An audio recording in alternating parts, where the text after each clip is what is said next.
Hello, I'm William, Hey everyone, I'm Carinia. and this is week 3. Thank you for being with us the previous 2 weeks. And this week, we're going to be covering day 5 and day 6 out of our book. Yes. Marriage Nuggets. Hope you have your copy by now. Or you can download it on your phone. All right, so day 5. What is the nugget for day 5? Okay, day 5 nugget says, forgiveness is best received when you put things in order. I got a question for you. All right. Have you ever had to forgive me? Better question. How many times have I had to forgive you? And is it always different every time you have to forgive? Does it seem like it's different? Yeah, for sure. You know, sometimes it seems like it could be a major thing, like especially early on, and sometimes it could be a minor thing where I just get on your nerves for random reasons. Yeah. Just to see you make that little look on your face and your little nose. And I kind of enjoy that. But yes, forgiveness is a part of life. God forgives us. He expects us to forgive others. And sometimes in relationships and marriages, it can create very, very intense situations. It can create really, really difficult things where people can get hurt. True. Because when you're in a marriage, you know, we're committed together. We live our life together. We have to trust each other. We have to work together. Like on that puzzle that I did. He did it. We worked together and did it in no time flat. But in all these different challenges of life and commitment and love and marriage and horse and carriage, all that good stuff, sometimes people get hurt for whatever reason. And I don't want to go through all the reasons why people deal with hurt and pain and bad things do happen. And that's just the nature of people just being human, or it's the nature of just people under the wrong influence. It's just hurt and pain, and forgiveness is real, and it's really real in relationships. And Corinne, I asked you that question about have you ever had to forgive me? And I want to use an analogy to describe that not all forgiveness is quick and easy. Okay. You know, some things, if you've really been hurt, if I really did something dumb, it would be a process. And I mean, how many times you hear in a movie or hear things people say, I need a little bit of time. I have to think. I can't deal with you right now. You know, that is a hurt, and that is a deep thing. And I want to use this analogy. When people have been really, really hurt, and it's really, really bad, people come and they think that forgiveness is just like a button you push on a microwave. Just like I watched this video and I hear you talk about forgiveness, and like we're not telling you that there's a button that you can push in 30 seconds or a minute, and a minute later you get forgiveness come out. Like I have, for example, a real cheap, quick TV dinner. It's not really, it's something that's pre-put together, and you can pop it in the microwave. You really have to do nothing. You just pop it in the microwave. A minute later, it comes out. It's hot.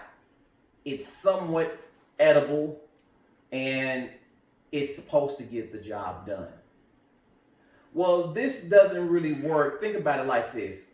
If you was going over somebody's house for Christmas, or better yet, Thanksgiving, and they put this on the table and says, here you go, happy Thanksgiving, would you feel appreciated? Would you feel thought of? Would you like want to sit down and just be like, oh man, this is great, this is wonderful. You know, you would say this person didn't really do anything. This didn't really take no time. This didn't really take no effort. This didn't really take nothing. And you expect me to forgive? You expect me to move on? You expect me to accept that? And a lot of times in marriages and things, people reject our TV dinner forgiveness. Wow. People reject it because they think it's gonna come quick, think it's gonna come cheap. This costs $1.24. Know the price. Yes, I do. Thank you. This was something that didn't take a whole lot of effort. So if I'm giving you this and I say, honey, I'm sorry, would you please forgive me for all that hurt and pain that I've caused you over these 20 years? Here's my forgiveness to you. Here's what it looks like. Now, Kareem, we've had a great dinner, and you describe food so well, you just made me so hungry. Can you tell people about the dinner we just had this past Sunday? Sunday dinner. It's something about Sunday meals at your mama's house. So, yes, it's July, and my mama fixed a Christmas in July. dinner in July. It was Thanksgiving heaven on the table. We had hen and dressing and giblet gravy and sweet potatoes with the marshmallows on top. We had potato salad. Oh my goodness, we had green beans, fresh picked green beans. Oh, we had rolls. We even made our famous cornbuckle peach cobbler. It was just so heavenly divine. Lemon pepper chicken. Oh, yes. Don't leave yes, that. Lemon pepper chicken. And then went and got the rolls from Texas Roadhouse with the butter. It was a lot of work put into that meal. My mama arms, they probably tired. Oh, my daddy, he helped a little bit too. At least he said he did. But it was a lot of work. She started fixing the cornbread like on Wednesday to get it ready for Sunday. And so I'm thinking about how that meal that you just showed me takes every bit of a minute in the microwave as opposed to cost $1 as opposed to a Thanksgiving meal that takes days of work and time and love and just every little detail. And I can just totally see the comparison of how some things over time you may have to work at forgiving. And then there are other things that you can forgive just like that. Thank you, Mama, for the meal. Now, can you repeat to me and to everybody listening the marriage nugget from day 5? Read it again so we can hear it. Forgiveness is best received when you put things in order. Just like that meal, there had to be a lot of order to cook all those different types of foods. There has to be an order to the dressing. There's an order to the sweet potatoes. There's an order to the green beans. There's an order to the peach cobbler. Everything, there was an order to it. And you talked about, you have a journal, correct? Yes. And you talked about a certain type of list and how can we make this list ordered and start attacking these things. So if you have your handy dandy journal, go ahead and take it out and get your pen. And I want you to just take a moment and I want you to think about the top 3 things that are always on your mind. When you and your partner, or you and your spouse get into a heated argument, these are the top 3 things that just immediately come to surface. I want you to write down the top 3 things. It could be an issue. It could be an event that happened. It could be something that your partner didn't do. Top 3 things that are still bothering you. And I want you to take a few seconds and write those things down. And you don't have to write a whole long sentence. Just kind of paraphrase it and write those 3 things down. Think about it. What's still bothering you? You may have multiple things. You probably can give me a whole page, some of you. But I want you to pick the top 3 that are right there on the tip of your mind that you can just call it out just like that. So if I just want to tell my honey, he didn't do this, that's probably one of that top 3 things. Take a minute and do that. All right. Well, I am going to share one of mine. Oh, wow. Yes, like wow. One of my things that I have to say you need to be forgiven for. When I'm playing video games, she lay next to me and she lays on my arm that is on my controller. And I never do as well in the evenings after I'm trying to practice to play my sons because my sons are so good. So I have to practice in order to play with them. And when I finally get time to practice, and here she come talking about you ain't gonna be up all night, and she lay on that arm so she know I can't play no more, and then it just sets me back. It's quality and I time. keep getting beat. It's quality time. So you need to be forgiven for that. Oh, okay. Nah, I'm just being comical. That was a funny note, but some of the things that people face is not funny. I want to give a real example. Let's give a real example. I think mine wasn't real. Okay, give a real example. Okay, his was semi-real. His was microwave. Mine is a Thanksgiving dinner. Okay. Okay, and so I'm going to be very honest, and I'm praying that you receive this very well. Okay. Because I'm going to go way back. Why you gotta go back? Because I want to keep it real with the family. I ain't mad. If you gotta go back in the day, it tells you I've been doing good for a while. Yes, you have. Okay.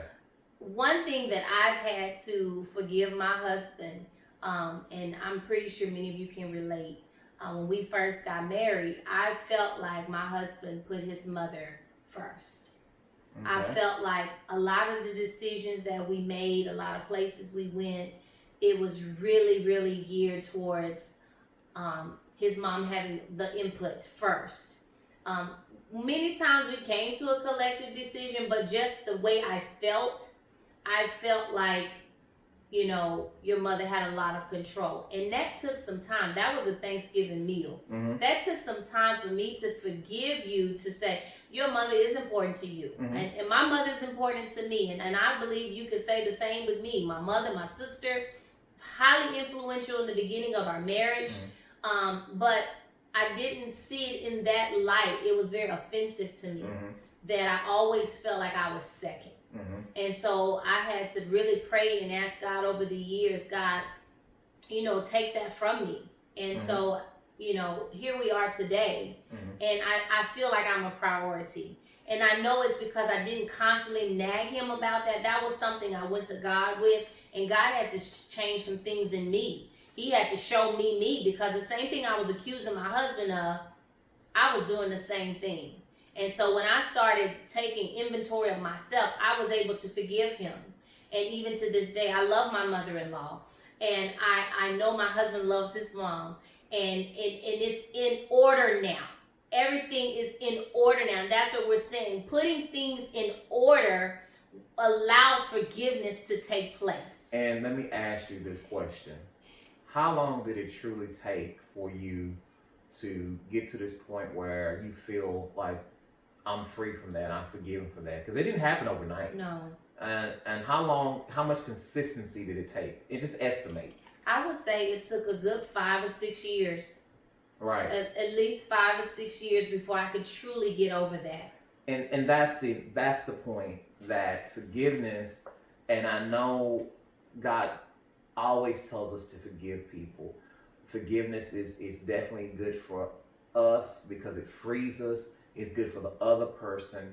But humanly speaking, it's not easy. It's going to take time. And like you said, somebody is going to have to put things in order to win. Somebody, either me or you or we, yes, have to put things in order. You know, God is very clear that a home and a marriage can be saved by one person when they decide to put things in order. That means you're taking an account. You're saying that I'm going to take these steps to make it better. I could have told you all day long, I'm sorry, honey, you know, you feel that way about my mother, and just gave you a microwave dinner. Mm-hmm. But that wouldn't have solved the issue, just me telling you that I'm sorry. What really took care of the issue was for me to say, I'm going to put a structure in place, and I'm going to make sure that everything is going to be in order where she doesn't feel that she's not a priority. And that structure that took place and took years to put in place, it took time, that enabled her to truly see that it's best received. Forgiveness is best received when you put things in order. It's not me telling you I'm sorry, it's me telling you I'm sorry plus look at what I've done. Yes. And that says a whole lot more than saying, here, honey, here's a meal, enjoy. Or me saying, here's all this I prepared for you because I truly am sorry for what has happened. And that's sometimes where we have to humble ourselves in relationships, and we have to come down and we have to say, you know what, girl, I did you wrong. Girl, I did you wrong. I wish I could sing that song better, but we gotta get to that point where we say, you know what, I did do you wrong. And it's okay when you really truly want to be forgiven and you really want to make things right. You gotta bust down and sometimes sing that song, girl, I did you wrong. Wow, he really singing. Well, let me just also say that action of forgiveness, it comes with, you know, I've seen that fruit. I've seen his efforts of making me a priority. As simple as we can be talking and be in a deep conversation and the phone ring and it's his mom, and in the past he would have stopped and answered the phone and took that call. But now if we're having a serious conversation or we're doing something, he'll push the I'll call you back. And so it's those actions and that fruit that even helps me to move forward to say, okay, yeah, I can forgive him. He's showing me actions and we can move forward in this situation. So that's part of that preparation and putting things in order. And I really appreciate that. All right. So we have a challenge. Yes. And it's one of my favorite things when we talk about putting things in order. What is our challenge? Our challenge for day 5 says play or learn the game of dominoes. Notice you must have order to play the game. And who's the domino champ? And I am the domino champion. I grew up playing dominoes. And I don't know if that's our score. These are scores of. Anyway, don't matter. I'm the champ. Just hand me the paper. These are bogus scores. I can't show you those scores. And so I am the domino champion. Okay. So what does the challenge say? The challenge says to play. We can play. And then for those who don't know how to play, learn the game. It's really, really fun. The game of dominoes. And the key is when you're playing dominoes, to remind your partner every time you score, I had to put something in order to get this 10 points. I had to put something in order to get this 20 points. I had to put something in order to win. Now, but the point is to think about what you need to put in order. All right? So let me just help you all out if you really want to play this game. This big 6 is what you have to start the game. So you go ahead and read the directions, and you and your partner, your spouse, y'all get you a table, get your dominoes, and deal them out. You get 7 each, depending on if you have 4 people playing, that'd be good. But big 6 is the key domino to start the game. Honey, tell us about big 6 and how that relates to forgiveness. All right. See, I feel like I was set up. Go on, hand me the big 6. What she's trying to say is that us guys, sometimes we really mess up. Big time. And it's like you got all these things you did wrong. Like 1, 2, 3, 4, 5, 6, 7, 8, 9, 10, 11, 12. Sometimes there's a lot to be forgiven for. And sometimes there's a little to be forgiven for. But the point is that when you add the big 6 and you add 2 or 3 more, you still can win the game. But you have to put the right numbers. You have to make this into something that you can work with and that you can win with. So we look forward to playing this game of dominoes. I'll be keeping score and updating you on all of the wins and losses. And I will record it in my journal, so when I have to go back, we won't have to figure out who won, because it'll be in my journal. All right. So, we've got through day 5. What does our book or on our cell phone say for day 6? Okay, day 6. This is a biggie, okay? Our marriage nugget for day 6 says, do not cross the lines on social media. Do not cross the lines on social media. All right. Get your journal out, guys. Okay, get my journal. And I want to draw a line down the middle of the page. Do you want me to do that? Yeah, we can do it. Okay. And we're going to talk about crossing the line on social media. And then there's one category I'm going to put God. Mm-hmm. And then I'm going to put man. Man's on the other side. Man or woman. You put woman on Okay. yours. Woman. All right. And we're going to go down the list of different types of social media. And I want you to ask yourself and ask your partner, are you on the kind of what God would want you to do side of the social media, or are you on what all your, I'm going to say from the guy perspective, all your homeboys are doing, all the men you know are doing? See, there's a line between what God wants you to be doing and what is kind of okay in this world and kind of what you see. But it's a fine line between what is right, and there's a fine line between what God considers wrong. Okay. So let's bring up some social media, because we don't want to cross the line. And the reason why I want to say this, because I want to give some precedence for why we're saying do not cross the line on social media. Corinne, a long time ago, how did people used to communicate? You see my handy phone right here?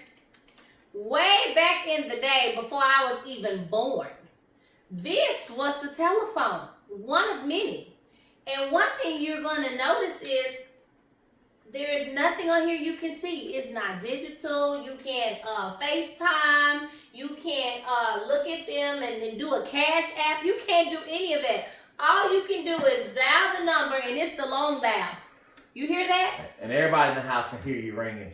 And don't mess up, because then you got to start all over, and you got to do it. And the thing about it, guess what? You have to put your ear like that, and then you have to talk into it like this. So you cannot drive and talk at the same time. Matter of fact, this phone won't even go in your car. This will be a lifeline. It'd have to be landline, really a lifeline. It'd have to be in your house.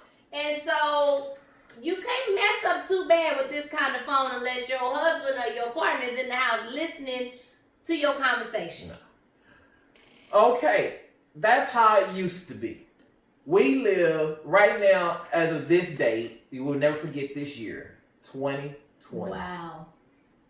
And the fact is, on these little devices right here, there is a world of things that is going on in marriages and relationships that people have gone too far. Let's start with Instagram. Okay. So write down Instagram. And I'm a huge fan of the Steve Harvey Morning Show. Now, which side do I write Instagram Well, on? just we're gonna make a separate list. We're just gonna talk Instagram. We're gonna like write Instagram here, Okay. and then we're just gonna. I It's cross kind it of over. like a little check mark whether you on God's side or the man's side of this. Okay. So I didn't explain the rules right because I'm not in education, but just follow with me. Okay. But she clarified it. Okay. Okay. All right. So we're gonna talk about Instagram, and I said I'm a huge fan of Steve Harvey Morning Show.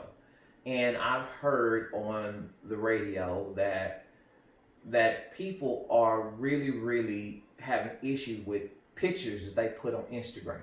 Okay. How much do you feel is appropriate?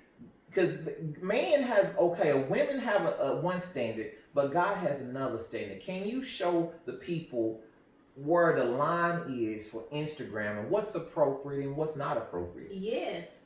I think that's very good, because Instagram, I have an Instagram account. And on Instagram, God never said it's inappropriate to have social media. Mm-hmm. And so even with you having an Instagram account, you need to make sure that whatever you post, if God was right there with you, would you click send or would you click post? And so sometimes we cross the line from we give little encouraging posts, or we may send a family photo out, or we may advertise an event coming up. But then it crosses the line when you start taking nude photos, or you sending raunchy videos, and or you're bad mouthing somebody, or you even have hate for other people, and you're trying to expose them. So, in one essence, Instagram can be very helpful because it reaches millions of people. I know lots of celebrities use Instagram as a platform to release new albums. But then on the other side of that line where you've drawn that, people abuse Instagram and showcase things that are not appropriate. Let me ask you a question, and I want to hit this from a woman's point of view, because I want to hear this thing. I think sometimes, let's talk about relationships. Let's say a man is ignoring you. Let's say we're married and I'm not really giving you no attention. Mm-hmm. And a woman wants to feel like she's attractive. And she knows that if she can post pictures of herself online and get all kind of hearts and people to like her picture, because like if my man is not looking at me, at least I know somebody else is going to appreciate it because she wants to feel confident in who she is. Mm-hmm. Is that crossing the line? Absolutely. I believe that's crossing the line. Because now you have strangers lusting after you when all you have to do is communicate to your partner, hey, hi there, I need some attention. And I think that when you invite that in, then you have to maintain that and you have to keep it going. So I think that crosses the line. And then I also heard this other scenario on Instagram where from the guy's point of view, like if a guy had this girl and she was posting pictures on Instagram and all his friends were liking all her pictures that he, that she was posting, and that's supposed to be his woman, mm-hmm. and all his friends is liking all that his woman is posting. And so it creates a whole nother issue where now you got outside people looking at you or looking at your spouse, and they have totally different intentions. So when we talk about this fine line on Instagram, I think the key word is intentions. Mm-hmm. What are your intentions for posting? Is it because you want to show off your kids, new birthday gift, or you this? But when your intentions are, I want to get my needs met, I want to get some affirmation, I want to feel good, I want to check somebody else out, you have just crossed the line. And it's that simple to cross the line on social media. You couldn't do it on those old phones, but today you have Instagram right on these phones. Nobody has to know that you crossed the line, because what I'm doing on my phone right now, you can't see. Yeah. You don't know my account. But I can get it. Well, we'll see. All right, so next, we talked about Instagram. Let's talk about Facebook. Facebook. Facebook is old today, guys, okay? The young people say that's the dinosaur of social media. So this is to the older people out there that's on Facebook, especially those who have just started Facebook for the first time. And I want to talk about, we're going to talk about this line, because we have Instagram, I have Facebook, and I still have a line, and I have God's side, and I have man's side. And one thing I've known about Facebook, everybody's business is on Facebook. Yes. And how easy is it to type in somebody's name you knew from back in the day? Mm. Or for them to type in your name? Or for them to message you? Or better yet, let's say you've broken up and it's your ex. And you want to know, what is my ex doing? So let me go on his Facebook page. Let me find out. Or let me see if so-and-so is back in town. Or let me just be nosy. Is that crossing the line? It can be, absolutely. What do you think, and I'm just curious from a woman's perspective, I don't know, how does that feel if people are coming out of the blue, out of the past, messaging you, people getting heard of? How do you keep from crossing that line? What would you tell other women to do to keep from crossing that line? Well, first of all, let me just say that Facebook can be very time consuming. And you can get engrossed in Facebook because, like he said, all you got to do is type in somebody's name. And that name will pop up and all of their friends will pop up. And then before you know it, you're hours upon hours upon hours engrossed into Facebook world. And you're just looking at everything that everybody is doing. And I think it definitely can cross the line because you don't have to send them a message. You're just checking out everything that they're doing. Absolutely. And if you have let some relationships go and put some things in the past and you allow yourself to be engaged in that, then you're stirring up some old memories. You're reliving the past, which may be a conflict in your relationship. So, it is a fine line with Facebook. What are your intentions for being on Facebook? It's called social media. So of course you want to be social, but don't cross the line to where you're being messy, to where you're being nosy. So you can gossip and say, oh, did you see so-and-so on Facebook? Did you know they had hooked up with so-and-so? And then you got all these photos of past relationships, and then you're to the present, and people can just scroll through and go through all of your stuff. And so I think it can cross the line, but there's a part of you that can keep it on the side of it's just a social account. Mm-hmm. Once again, if I'm on Facebook right now, how can you tell I'm on Facebook?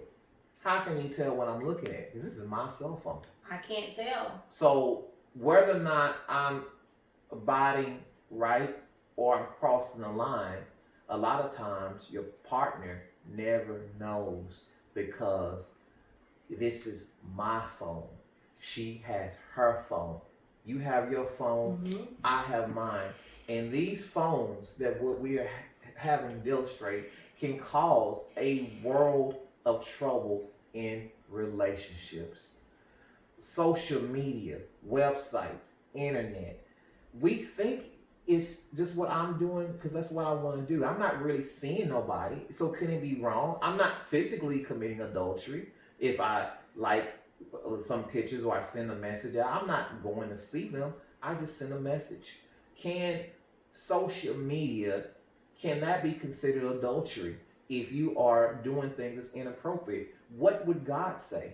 Do you think you could commit adultery in social media? Yes. Without actually hooking up? Yes, because it's in your heart. And the Bible is even very clear. When you look onto another person in lust, when you're looking at those photos and when you're engaging into all the likes and doing all that, your heart is in the wrong place. You have mentally committed adultery against your spouse.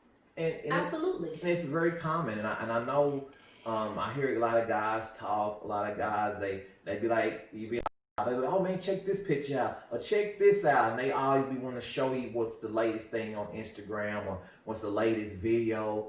And a lot of times, sometimes those videos are inappropriate. And you got to say, nah, man, I don't want to see that, man. I'm busy right now. Because the line that we're talking about is a fine line that would enable you to have standards, enable you to have a quality relationship, enable you to have trust. Because believe it or not, if you read the book, there's a story in the book talk about Slick Rick and Sour Sally. And they think that they're taking these phones and they're getting away and they're doing whatever they want to do on these cell phones. And the fact of the matter is, your partner knows.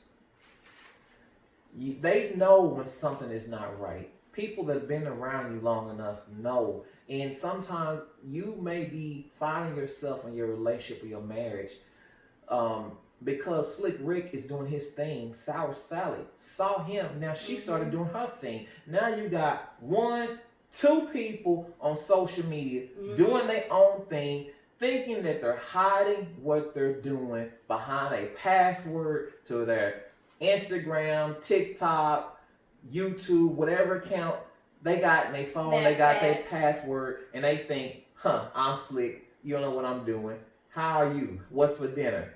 I just got finished talking to so-and-so, but now I'm back home, and I'm with you. Now, we crossed the line. Mm. So, Corinian, you have put a challenge that I said was absolutely crazy.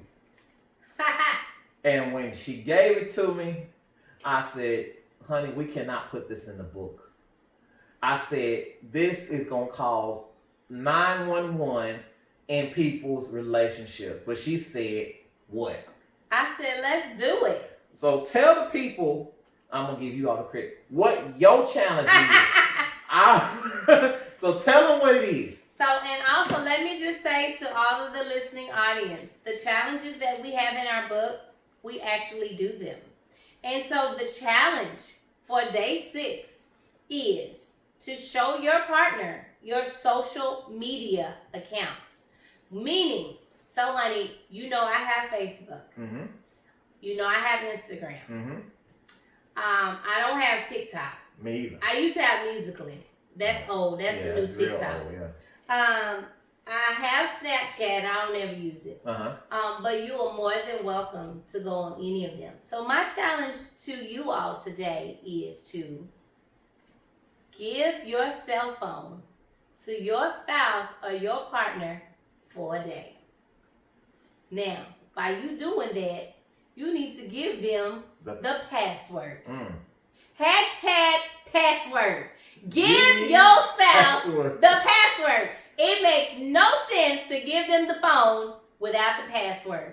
That means you can have the password to all of my social media accounts. I have nothing to hide. Mm-hmm. And then I need all the passwords to your social accounts, which you don't have that many. I don't. But for all the people out there, if you can honestly give your spouse the password, then you are on that good side of the line where God is pleased. If you sitting there sweating bullets right now, wow, and your spouse is talking about hand to ear, then that means you are on the other side of flesh, man, woman, that you got something to hide. Cross that line. And you've crossed the line. So before you can accurately exchange these phones, you need to clean up some stuff on your social media. And I highly suggest that you do that before you give them the phone. Okay? I'm just saying. You might want to clean some stuff up before you give them the password. Hashtag, give me your password. Now, there's a reason day 5 was written first before day 6. We talked about forgiveness. So you know how to put things in order so you can be forgiven. So if it's a mess, you got to clean up. Otherwise, she's not going to be forgiven. It's not going to be real. It's not going to work because it's out of order. And that's the whole thing about this social media and us exchanging phones. It's putting things in order. And if you messed up, be right, be forgiven, move forward, because that's what it's all about. Because I truly can tell you that the good news is when you're on God's side, everything you think you wanted, He give it to you in your own house. Yeah. He give it to you in your partner. He gives it to you in your life. He gives it to you in so many different ways. So, you know, I don't believe God makes any mistakes. And if God put you two together, then you just got to get things in order and just don't be crossing lines He never intended for you to cross. How you feel about that? I love that. Absolutely love that. All right. So I'm going to keep your phone for the rest You of the can night. keep my phone. Make sure you answer my phone if it rings. Because I don't have social media accounts. Outside of the ministry accounts, I don't have any personal ones. So, yes, you can check the ones that ain't there. That's totally good. All right. Thank you guys for watching once again. Our series on marriage is back. Bye-bye.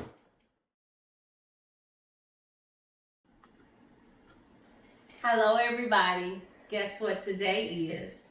Today is Tuesday, hashtag Tuesday Love. And so I wanted to do something very special for my honey today on Tuesday. And just yesterday, he was asking for a song. How rare does he ask me to sing? Well, he asked me and my daughter to sing him a song. And so on this Tuesday, honey, I am going to sing you a song. So if you just scoot your little chair right there so I can stay seated and sing to you a little bit of this song. Hopefully I can get through the ending of it. We'll see. I love you so much. And so I want to honor that you asked on yesterday, on Tuesday, love. You ready? Yes. I believe in you and me. I believe that we will be in love eternally.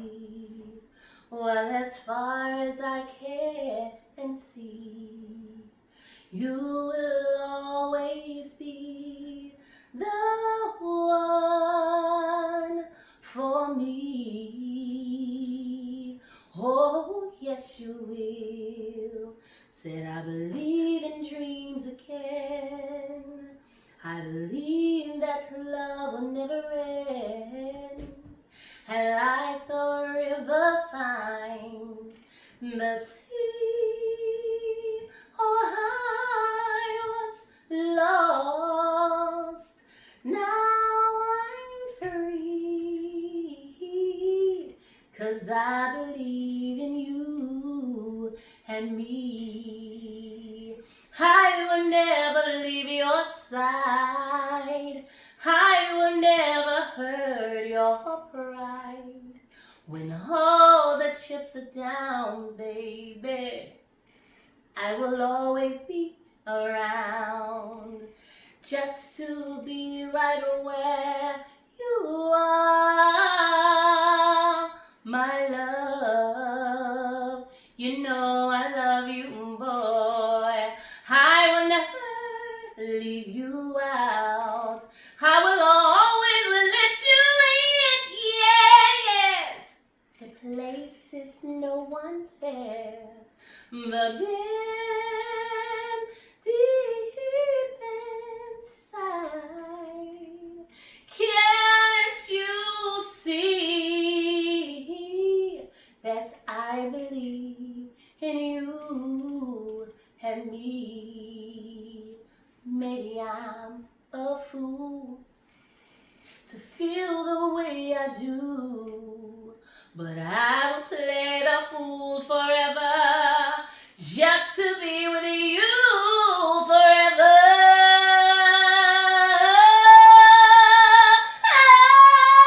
I believe in miracles, those miracles. And yes, baby, you're my dream come true. I was lost, now I'm free, 'cause I do believe in you and me. See, I was lost, now I'm free, free, free, 'cause I believe in you and Tuesday love me.